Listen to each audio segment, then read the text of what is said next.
Всем привет! Сегодня буду моделировать ногти, а также я для вас приготовила сюрприз. Так что, если я вас заинтересовала, присоединяйтесь. Ну а с вами я, Миронова Виктория.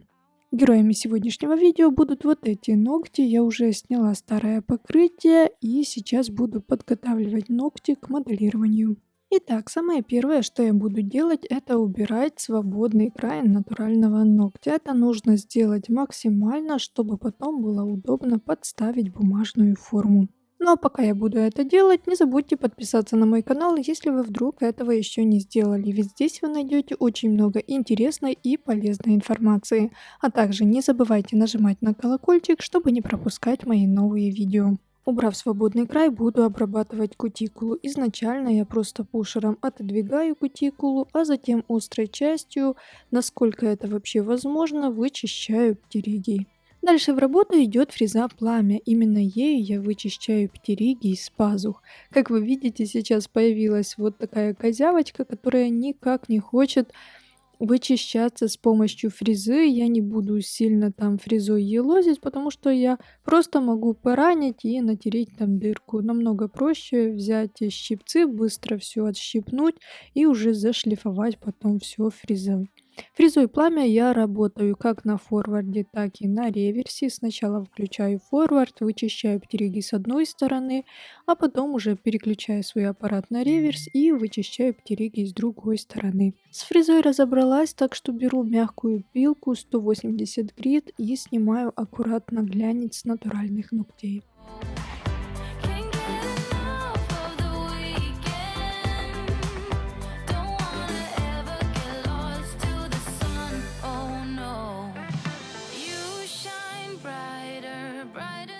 Дальше в свои руки я беру вспомогательные жидкости, которые помогут мне подготовить натуральные ногти к моделированию. Что это за жидкость, я думаю, вы уже и так все знаете. Это дегидратор и бескислотный праймер. Если объяснять простыми словами, то дегидратор выводит лишнюю влагу с натуральных ногтей, а вот бескислотный праймер служит как двухсторонний скотч между натуральным ногтем и твердыми материалами.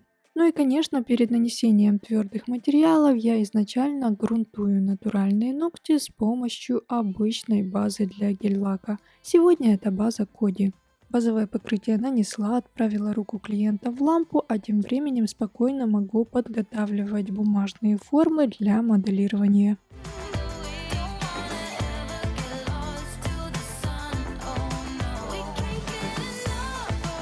Дальше устанавливаю формы и делаю тонкие подложки из прозрачного геля.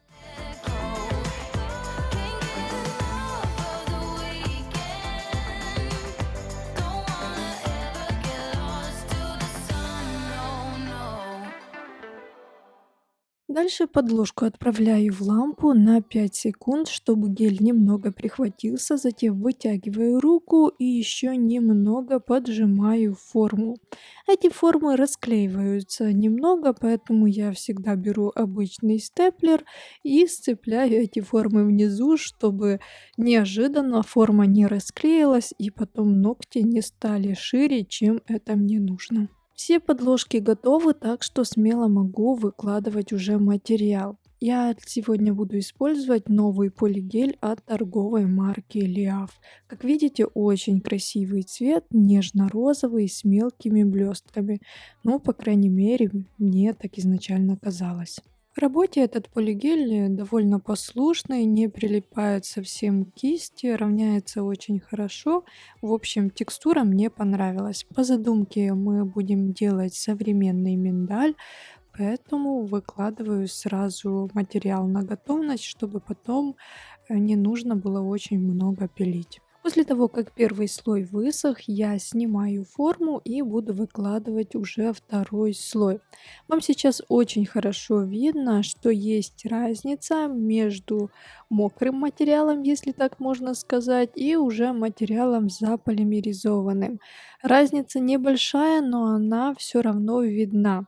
Когда материал не заполимеризован, он нежно-розового цвета, а когда он уже полностью высох, то стал больше больше бежевым, ну, молочным. Ну, то есть розовинка эта потерялась. И я прям немножечко даже расстроилась, потому что цвет вышел, ну, чуть-чуть не такой, как хотелось бы в начале. Вот так выглядят ногти перед опилом, поэтому я снимаю липкий слой и, естественно, приступаю к опилу. Изначально я подпиливаю торец, ну а дальше в ход идет уже пилка.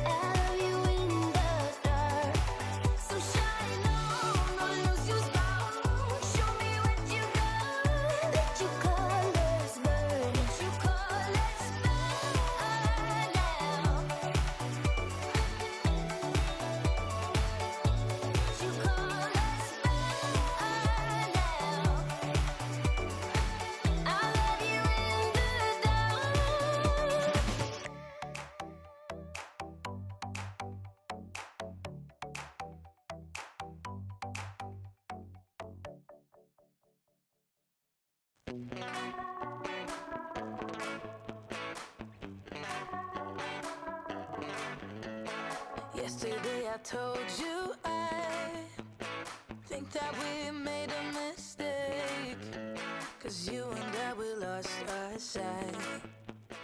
Вы часто просите показать смоделированные ногти с разных сторон. Я, если честно, постоянно забываю. Сейчас словила себя на этом моменте, поэтому и показываю. Вот вам показывала и поняла, что нужно еще немного подпилить боковухи. И для этого я уже взяла пилку для натуральных ногтей и ею поднимаю боковые. Did we speak from our hearts so we can make it right? Ну и после опила, конечно, нужно срезать кутикулу. Перед тем, как начать рисовать дизайн, я перекрываю все ногти топом. Сейчас объясню почему. Потому что если ногти не перекрыть и сразу же начать рисовать, иногда гель-лаки растекаются, затекают в мелкие поры, которые остались от пилки, и рисунок получается не очень равномерным. Конечно, можно и так было рисовать, но лучше все-таки перекрыть топом и потом уже, когда топ высохнет, аккуратненько его забафить бафом. Итак, теперь приступаю к дизайну, и сегодня я буду рисовать флористику, и это я вам скажу неспроста. Время раскрыть карты и уже рассказать вам о своем сюрпризе. Все, кто проходил мой первый бесплатный марафон, а его прошло больше 1300 человек, уже, наверное, знают, о чем сейчас пойдет речь, потому что я каждый день получаю очень много сообщений. Ну когда же уже все будет готово? Так вот, рассказываем. По многочисленным просьбам моих подписчиков я уже очень давно готовлю онлайн-курс по флористике. Я его разрабатываю уже очень давно, так как хотела, чтобы он был максимально понятен, максимально простым, чтобы каждый смог повторить все рисунки, которые я буду давать в курсе.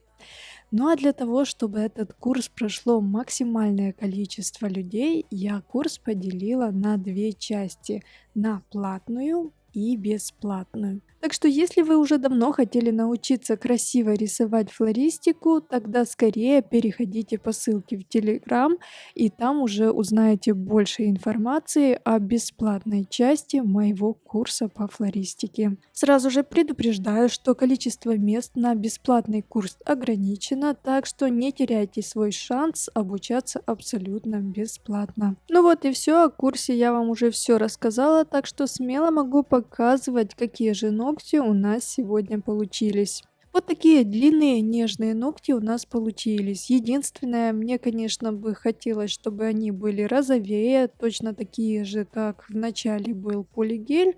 Но так смотрится тоже ничего. Ну, знаете, вот эта маленькая частичка перфекциониста где-то играет, и все-таки хотелось, чтобы они все-таки были более розовые. Ну и, конечно, я жду от вас комментариев. Пишите, как вам такой дизайн, как вам такие длинные ногти и пойдете ли вы на бесплатную часть моего курса. Я, конечно, в свою очередь надеюсь, что сегодняшнее видео хоть немного было полезным для вас. Ну а с вами была я, Миронова Виктория. До встречи в новом видео. Всем пока-пока.